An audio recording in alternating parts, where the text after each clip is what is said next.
तो और एक बार रिपीट कर देता हूँ. Alpha particle scattering and other for nuclear model of atom. It was suggested by Ernest Rutherford and this was performed by Gregor and Marsden of his two students. In one of their experiment, तो देखो कि इस experiment में क्या हुआ था.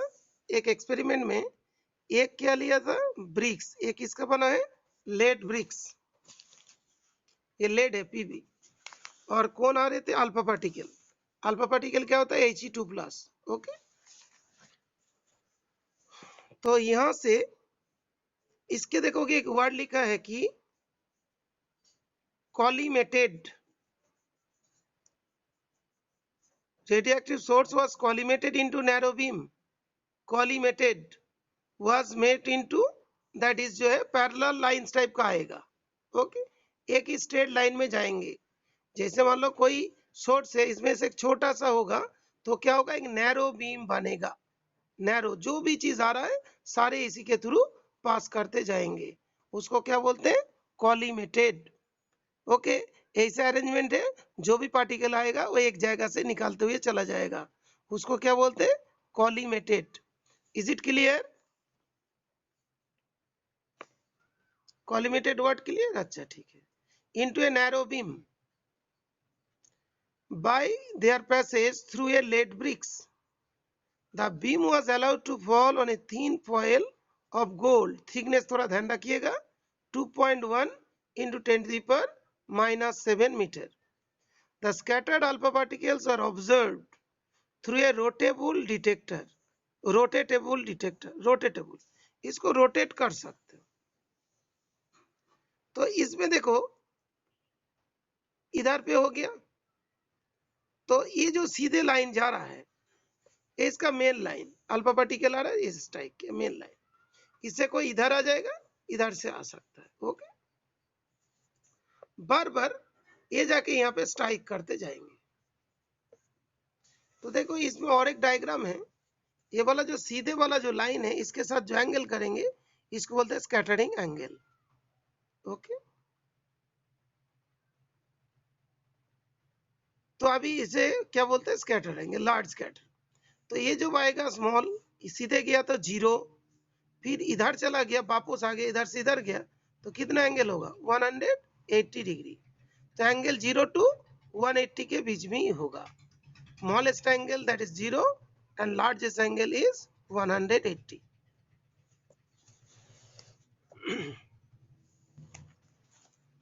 जैसे मान लो अल्फा पार्टिकल ऐसे जा रहा था,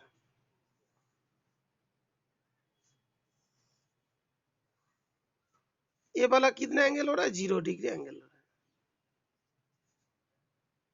फिर मान लो ऐसा आ सकते हैं, ऐसे जा सकता है. ये वाला क्या थीटा कुछ हो रहा है, मान लो ऐसे ही वापस चला गया तो एंगल कितना होगा, 180 डिग्री होगा. ओके, एंगल कितना होगा, 180 degree. Okay, hello hello hello, हाँ बेटा बोल.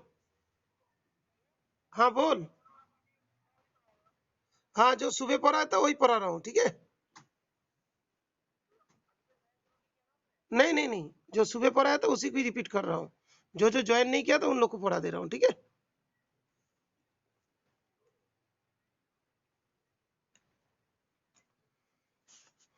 तो ये वाला जो है,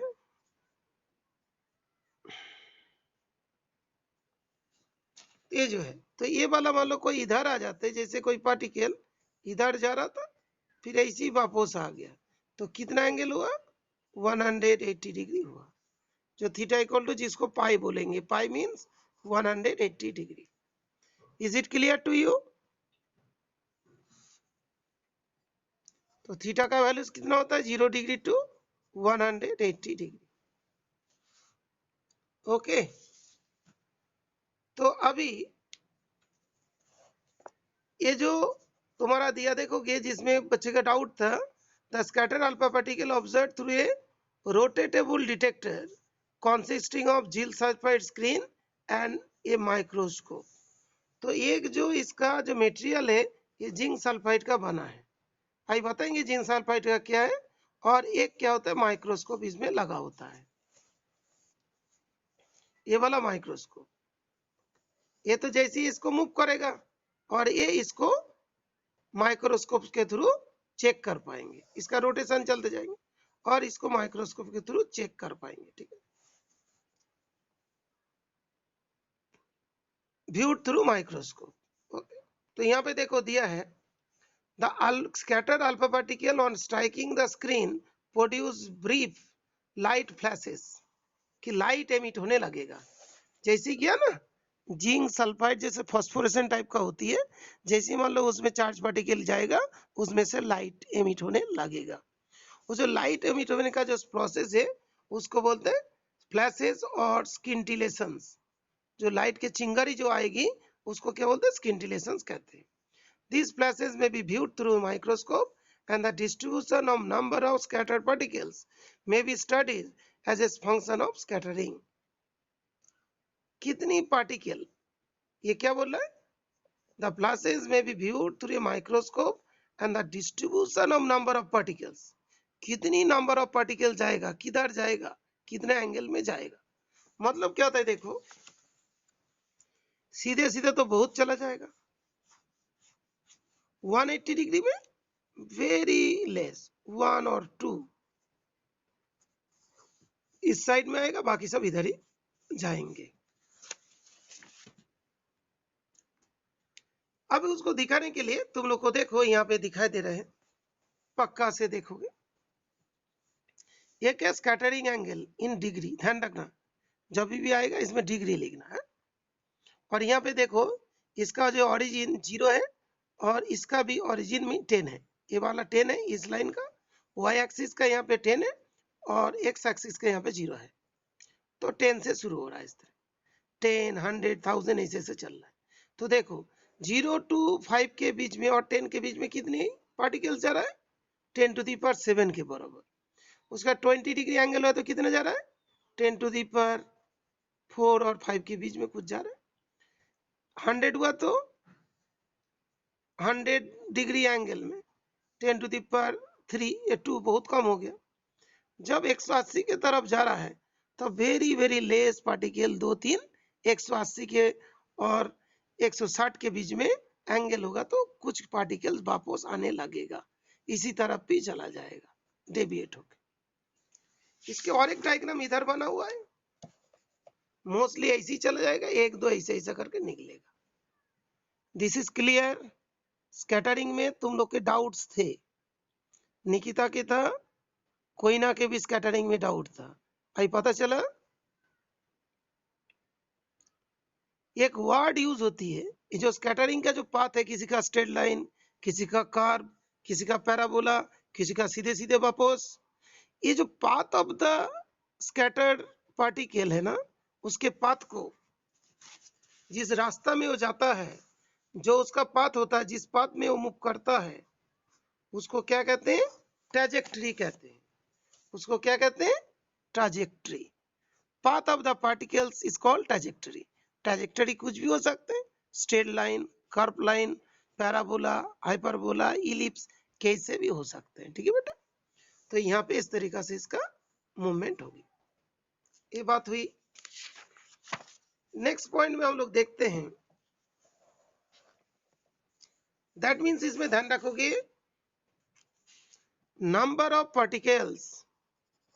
एक क्वेश्चन दिया था तुम लोग का, question number 4, number of particles scattered is inversely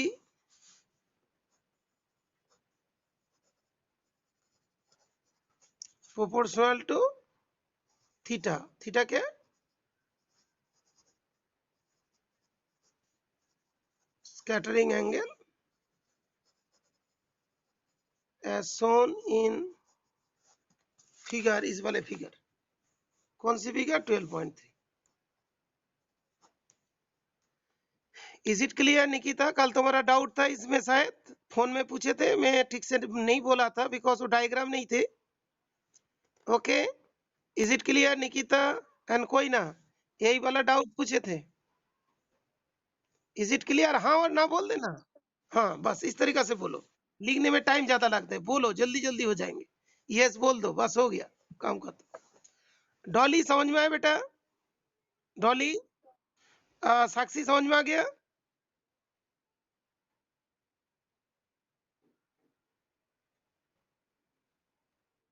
अच्छा, ऐसे ही बोला करो तो जल्दी जल्दी हो जाएगा, हम भी सुन लेंगे। अच्छा ओके, नेक्स्ट जो है बेटा, ए typical graph of total alpha particle scattered at different angle in shown in figure, उसमें दिया है the dots in this figure represent the data points and the solid curve in the theoretical prediction based on assumption that the target atom has a small dense positively charged nucleus. Okay, so the dots in this figure represent the data points, and the solid curve is the theoretical prediction based on the assumption that target atom has a small dense positively charged nucleus.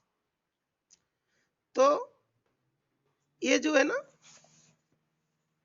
जो हम लोग को data मिल गए थे, जो मतलब इससे हम लोग ऑब्जर्व किए थे कितने कितने पार्टिकल्स आ रहे हैं, कहाँ कहाँ जा रहे हैं, है ना, उतनी एंगल में कितनी पार्टिकल्स डॉट डॉट बना दिया, ये सब।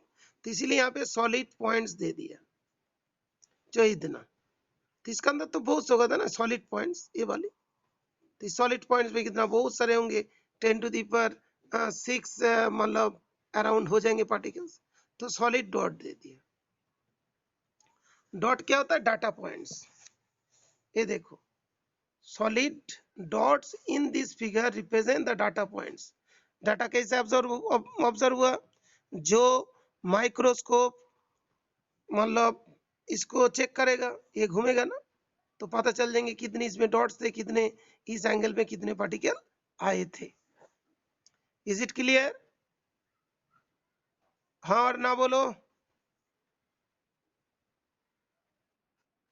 अच्छा ओके, दूसरा जो है, ये जो डॉट डॉट वाले है ना, जैसे 10⁻, जैसे मान लो इसी का ही मान ले, कोई जगह पे डॉट है सपोज, इसी डॉट, ये कितना बता रहा है? 10⁵ बता रहा है। तो 10⁵ नंबर ऑफ स्कैटर्ड पार्टिकल्स है। तो 10⁵ नंबर ऑफ स्कैटर्ड पार्टिकल है, उसको एक डॉट से रिप्रेजेंट कर दिया। ठीक है, हेलो, हाँ बोल। হ্যাঁ তোর কাছেও কল ছিল, আচ্ছা তুই জাগার মিস কলটা করেছিস, ঠিক আছে, এই নাম্বারটা সেভ ছিল না, আচ্ছা ঠিক আছে, আচ্ছা রাখছি, হ্যাঁ। तो ये जो है ना सॉलिड डॉट, जैसे तुमने डॉट मतलब सोचोगे एक पार्टिकल, नो, एक डॉट के अंदर बहुत सारे पार्टिकल इन्वॉल्व है, उसको क्या बोलते हैं? Data points. Nikita is it clear? Nikita, मतलब group of points, that is the group of, that is particles.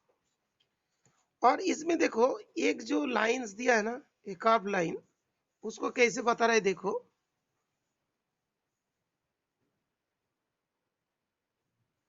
and the solid curve is the theoretical prediction based on the assumption that target atom has a small dense positively charged nucleus. ये जो है ना continuous जो ऐसे ऐसे बनाया गया, because उस टाइम में क्या था? Classical theory. क्लासिकल थ्योरी में न्यूक्लियस को क्या माना गया था? जो एकदम न्यूक्लियस टोटली डेंस होगा, पॉजिटिवली चार्ज पार्टिकल्स, ऐसे माना गया था।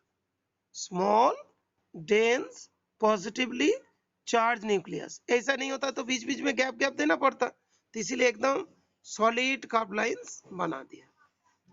Is it clear? कोई डॉटेड लाइन नहीं दिया, बिकॉज न्यूक्लियस को हम लोग डेंस पॉजिटिवली चार्ज न्यूक्लियस माना गया था। साक्षी क्लियर है? Okay, hello BP Singha.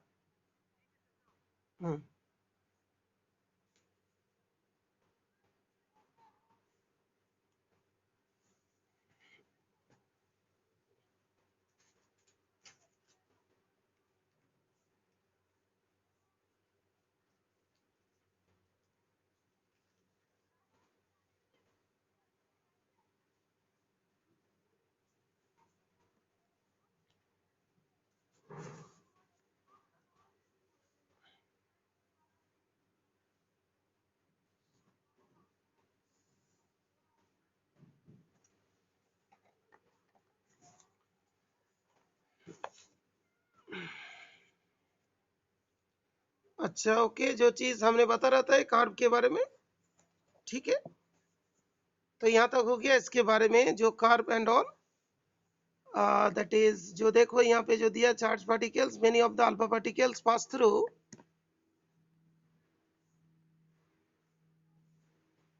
many of the alpha particle pass through the foil.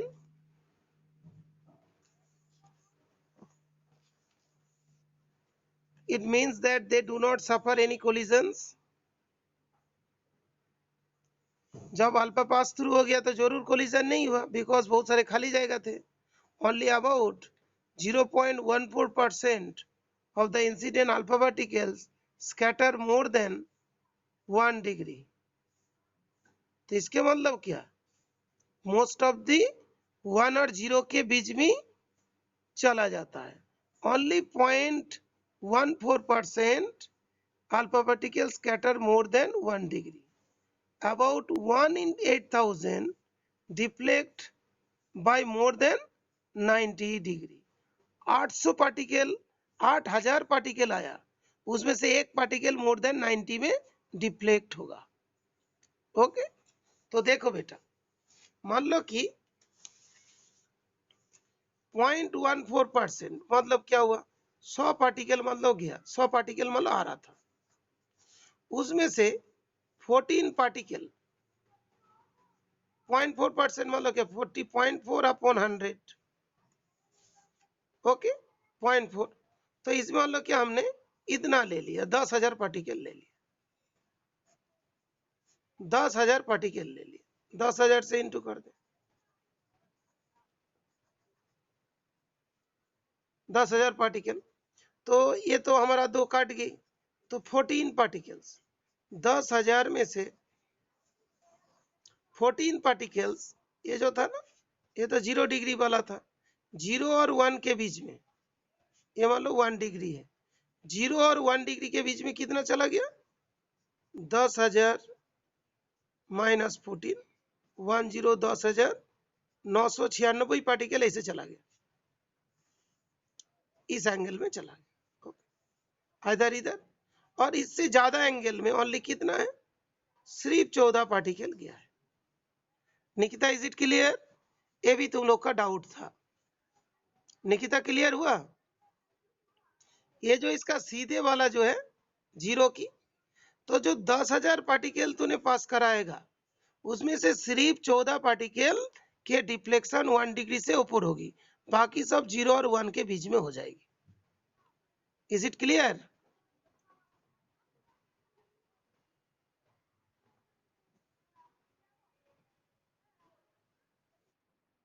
Now साक्षी तुम्हारा डाउट, अच्छा डॉली, यस डॉली तुम्हारा नहीं हुआ क्लियर, मैं तुमसे बताता हूँ। ये वाला सीधे लाइन था बेटा, ये वाला सीधी लाइन थी, इसी एंगल को क्या बोलते हैं, थीटा। आई मान लो ये 1 डिग्री है, तो इधर भी जा सकते इधर भी जा सकते ना बेटा, 1 डिग्री वाला एंगल, तो इतनी जगह पे 1 डिग्री, इधर पे भी 1 डिग्री हो सकता है, ये तो पार्टिकल इधर भी आ सकते हैं, ये मान लो 1 डिग्री है, पार्टिकल सीधे लाइन है, इस तरफ भी जा सकते, ये भी 1 डिग्री है, तो एंटायर इस जगह पे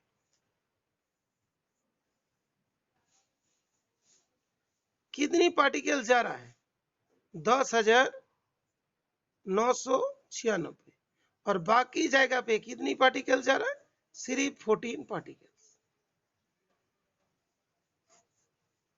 इज इट क्लियर बेटा?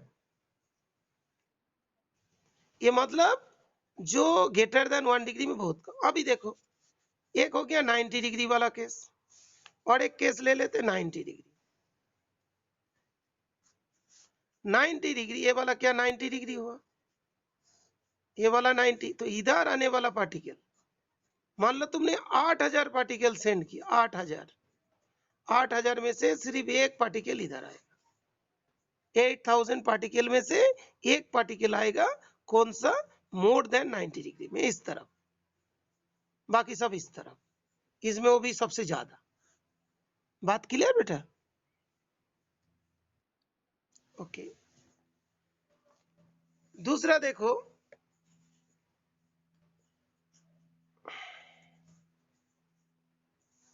Rutherford argued that to deflect the alpha particle backwards, it must experience a large repulsive force. तो मान लो इधर मूव कराने के लिए लार्ज रिपल्सिव फोर्स की जरूरत है, ठीक है बेटा?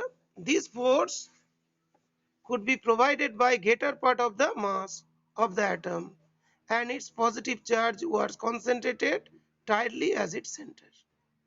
ओके, तो इसका मतलब ये इसके सेंटर में थे। ओके बेटा, इज इट क्लियर?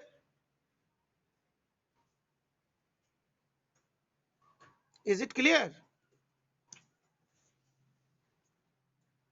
ओके, तो इसके पैरा, इसके आगे थोड़ा आगे पढ़ता हूं फिर।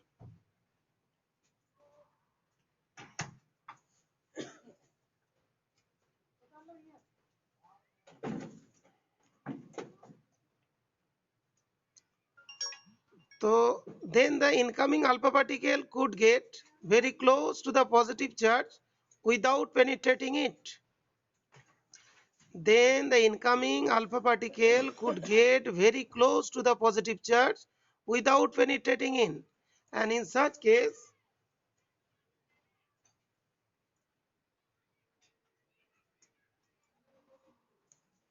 अच्छा थोड़ा सा और टाइम लग रहा है।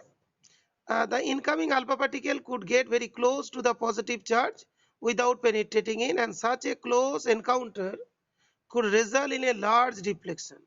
तो जरूर वहां पे पॉजिटिव चार्ज था, तभी तो कुछ चीजें वापस आए। This agreement supported the hypothesis of the nuclear atom. This is why Rutherford credited with the discovery of the nucleus. तो इसी चीज से पता चला था कि जो 1 in 8000 जो 90 डिग्री से जा रहा है, very less particle that is जो है रिबाउंड हो रहा है, दैट मीन्स उसके सेंटर के तरफ कोई एक चार्ज है दैट इज पॉजिटिव चार्ज, और वो बहुत ही ज्यादा रिपल्सिव फोर्स दे रहा है, रिपल्सिव फोर्स प्रोवाइड कर रहा है।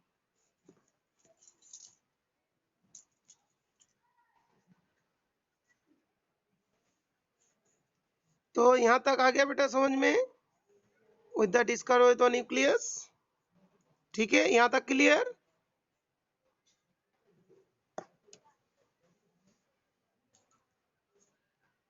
ये डायग्राम क्लियर, ये ग्राफ?